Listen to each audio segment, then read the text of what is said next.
Landscape photography composition rules can become outdated and restrictive in their creativity, but in this video, I'm going to be showing you one hack that's going to solve 99% of your composition problems. Plus, it's going to allow you to create your own photographic style, all that coming up. Hey, what's up guys? My name is David Johnston. On the Landscape Photography University channel, we share videos that help you level up your quality of landscape photography. So if you're into that, hit the subscribe button below. It really helps the channel out. Now, first, let's talk about why composition rules are actually helpful in the beginning. So in the beginning, you're wondering, how do I place things in the frame? How do I even frame up a scene? Because all of this is really overwhelming to me. Well, when you're framing a scene up, you definitely want to start off by following the rules. I like to call them guidelines. And when you follow these guidelines, it's basically the rule of thirds, golden mean. It's going to show you where you want to place things. Basically, what you want to do with the rule of thirds is place things along the grid lines and where the lines intersect for the best possible placement in your photos. So these composition rules are very good to a point, but at the same time, they become restrictive because after a while, once you use these over and over and over, your photos start looking exactly the same no matter where you're actually taking the photo. So whether you are in Great Smoky Mountains National Park, you're in Maine, you're in Utah, or you're in California, these photos are all going to look redundant and kind of cripple you creatively. If you want to break out of that, I suggest what's using called composition zones. When you start using these zones, you have fill areas to allow you to place subjects within the frame, still referring back to those composition guidelines sometimes, but these zones allow you to creatively place things within the frame that are going to help you out with your composition. Now, in just a second, I'm going to show you exactly how to use this with one of my own photos. But first, if you struggle with composition, I do just want to tell you we have a full composition course in Landscape Photography University that takes you from how to use your camera to a full stretch on composition, plus even editing. That course is on sale right now. It's in the video description down below and in the pinned comments. So let's get into this with this photo. So basically, when we're talking about rule of thirds, we have a grid line like this that comes in somewhat like that. Now that's kind of old and outdated. So what I want to show you is how to use zones.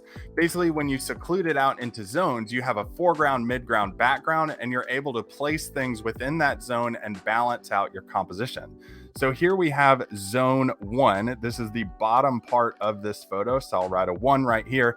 So what do we have in zone 1? We have a lot of negative space that we've actually occluded by using a circular polarizer to allow you to see through the water down to the bottom of the actual water. Now, if you don't have a circular polarizer, I have a link below in the video description to one that I really like to use and use all the time with photos like this. So when we have a shot like this, basically what we want to do is fill in areas that are too much negative space. So I've filled it in with these rocks and also left the balancing negative space on the other side. So that's a great way to balance this out.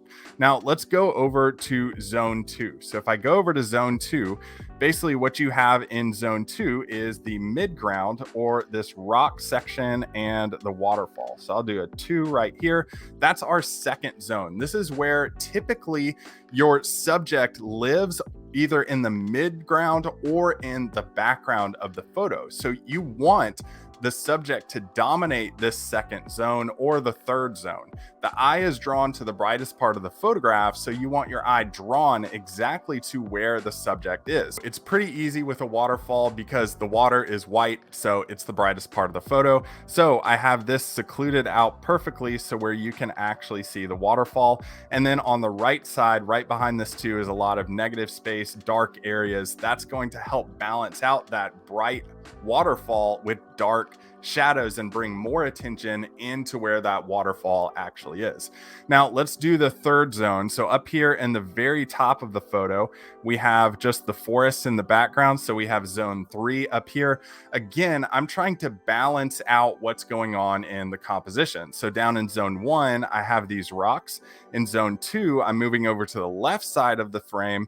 And in zone 3, I'm trying to balance it again with the right side of the frame. So we go right, left, right, and we're trying to balance that out in our composition using our zones. But how do you know where to place things? So you do still refer back to those composition guidelines by placing your subjects out within the frame. So I do still have that waterfall placed in this side of the frame. So you do refer back to those, but this zone system is really going to help you out when you're working on your composition. Hey, if this video helped, here's another video that's going to help you out a ton as well.